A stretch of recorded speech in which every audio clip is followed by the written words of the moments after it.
Bonjour à tous et à toutes et bienvenue dans Hebdo Manga, le podcast dédié au manga et animé avec un épisode tous les dimanches pour revenir sur les dernières actualités, que ce soit au Japon ou en France. Un état des lieux des tendances et des ventes du milieu pour ne rater aucune pépite, ainsi que des dossiers au sujet divers et variés pour vous partager ce que j'ai envie de vous partager. À la sortie de ce podcast le 22 mars 2026, je suis actuellement en vacances jusqu'à fin avril. Donc en préparation du podcast, pour cette absence, je me suis demandé qu'est-ce qui serait intéressant de parler pour compenser l'absence des news de la semaine. Et je crois bien avoir trouvé quelque chose qui en intéressera plus d'un. Je m'appelle Telio, et encore une fois, bienvenue dans Hebdo Manga.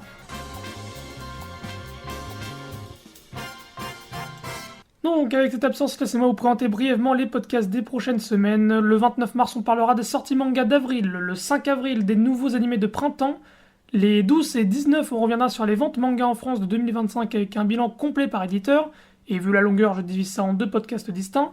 Enfin, le 26 avril, on parlera des mangas de mai. Mais du coup, aujourd'hui, on parle de quoi? Je regardais un peu les sujets que j'avais en main, puis j'ai rapidement remarqué une vidéo que j'avais abandonnée pour ma chaîne YouTube, car je la trouvais un peu trop courte. C'était la retranscription dans l'interview de Yoshikazu Yasuhiko lors de sa venue à Bruxelles pour la Made in Asia. Pour ceux qui ne le connaîtraient pas, Yoshikazu Yasuhiko, alias Yas, est une véritable légende du monde du manga et de l'animation. Pour ne citer que ses plus connus, c'est le car designer des premières séries Gundam, ainsi que le dessinateur du manga Gundam The Origin, mais également le mangaka de Arion ou Venus Wars, deux mangas datant mais très populaires dans les sphères plus rétro du manga. Bref, l'homme est presque un dieu vivant pour moi, puisqu'à l'occasion de sa venue, je suis allé jusqu'à Bruxelles depuis Paris pour la Made in Asia dans l'espoir d'avoir une dédicace physique et une photographie avec cette icône. Oui, je suis fou. Mais également pour assister à sa conférence générale qui était sous inscription.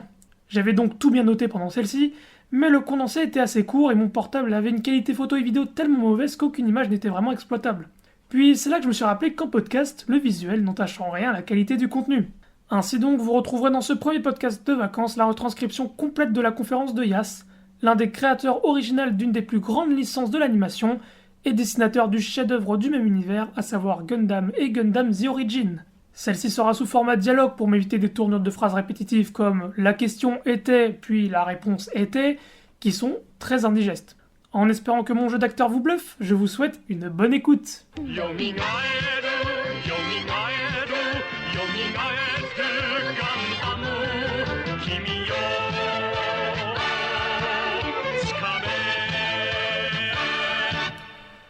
Pourquoi avoir choisi le domaine de l'animation dans les années 70 alors que celui-ci était encore à ses balbutiements? À l'époque, je n'avais pas de boulot. J'ai choisi naturellement ce domaine car il fallait que je mange. Quel a été votre vécu pendant ces premières années dans l'animation japonaise? Au début, j'étais employé à la Mushi TV, le studio d'animation d'Osamu Tezuka. Pour rappel, dans les années 70, il y avait encore très peu de studios d'animation au Japon. En 1972, Mushi fait faillite et des employés cherchent donc à créer un autre studio pour continuer leur travail. C'est ainsi qu'est né le studio Sunrise que vous connaissez aujourd'hui. Quels sont les artistes qui vous ont influencé? Je n'en ai pas vraiment eu. J'ai surtout été influencé par la demande de l'époque dans notre domaine. Dans les années 70, toute l'industrie dite inutile au pays mourait car l'État n'injectait aucun capital financier dedans. Il fallait donc faire quelque chose qui intéresse les entreprises. C'est ainsi que sont nés les animés sur les robots, dont l'objectif était ensuite de vendre des jouets aux enfants. Durant le processus créatif de Gundam, vous doutiez-vous à un moment que cet animé deviendrait aussi culte qu'elle ne l'est aujourd'hui? Pas du tout, évidemment. Pour l'anecdote, Yoshiyuki Tomino, le réalisateur de la série, m'a dit au début de Gundam en rigolant qu'il aimerait que cette série lui permette de manger pendant les 10 prochaines années. Au final, la licence continue encore aujourd'hui à produire de nouveaux projets. Jamais je n'aurais imaginé que ça aille jusqu'au bout du monde, comme aujourd'hui à Bruxelles. Lors de la création de la première série Gundam, comment avez-vous étudié les chara-design des personnages, aujourd'hui si populaires pour certains?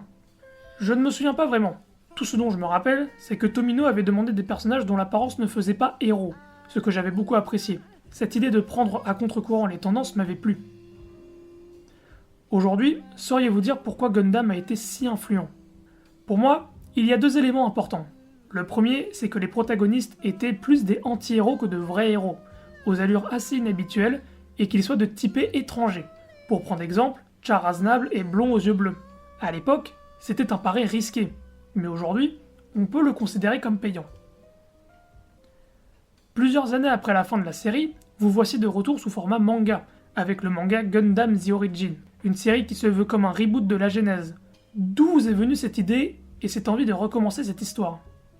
Pour être honnête, je n'aime pas raconter cette histoire, car je trouve qu'elle manque cruellement de classe.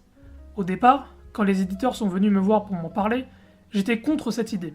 Malgré tout, dans mon entourage, j'étais en compagnie de personnes très gentilles et importantes. C'était le cas du directeur de la Sunrise de l'époque. Il me disait qu'il souhaitait vendre la licence aux États-Unis, mais que le format animé ne fonctionnerait pas autant qu'un manga.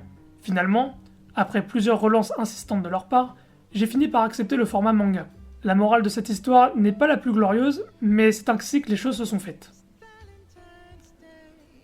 Avec ce reboot, avez-vous pu tout de même apporter des libertés scénaristiques ou ajouter des particularités à certains passages existants? Oui, ma condition de départ était d'être libre et de faire les changements que je souhaitais.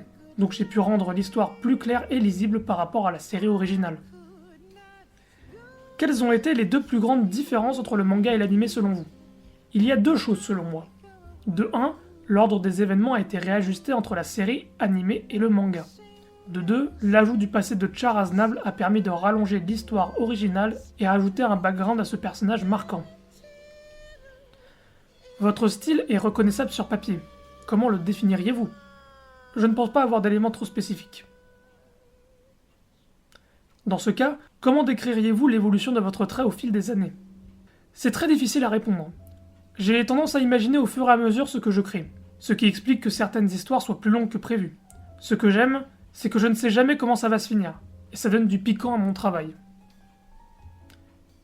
Parmi tous les personnages que vous avez créés, quel est votre favori et pourquoi?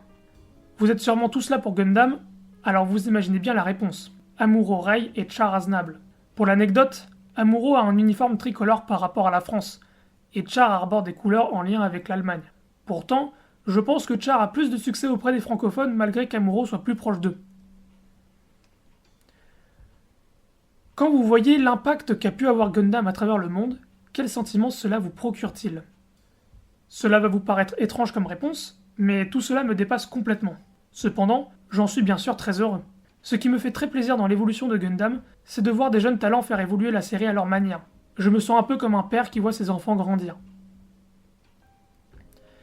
Comment Gundam continue de réussir à séduire de nos jours? J'aimerais bien que vous me le disiez. La géopolitique prend une place centrale dans Gundam, et celle-ci n'est jamais toute noire ou toute blanche. Les thèmes se transmettent de génération en génération, et arrivent à séduire chaque génération par ses thématiques, je présume. Diriez-vous que vous avez traité le manga The Origin de la même manière qu'une série historique? Effectivement, j'ai créé The Origin avec cette idée en tête. Je veux créer des histoires qui impliquent le lecteur, donc la dimension historique prend tout son sens. Vous êtes actuellement en train de réfléchir à une nouvelle histoire baptisée en français La mine de Nanda. Pouvez-vous nous en parler un petit peu et de ses inspirations? Oui, c'est une histoire assez courte que j'ai bientôt terminée, car j'en suis actuellement à la moitié. Elle rend hommage à mon arrière-grand-père, qui apparaît dedans. Si je l'écris, c'est pour transmettre à mon enfance l'histoire de son arrière-grand-père. C'est un récit très personnel et très localisé dans la campagne japonaise. Enfin, si vous deviez résumer ce que Gundam a apporté à votre vie, vous le résumeriez comment? Grâce à Gundam, ma vie a beaucoup changé. Pas de richesse immédiate car la série a eu du mal à ses débuts, mais beaucoup de travail pour la suite de ma carrière. Pour nous autres, les artistes, le plus important est d'avoir un travail consistant. Même dans mes rêves les plus fous, je n'aurais jamais imaginé venir en Europe pour raconter tout cela. Merci infiniment pour votre soutien.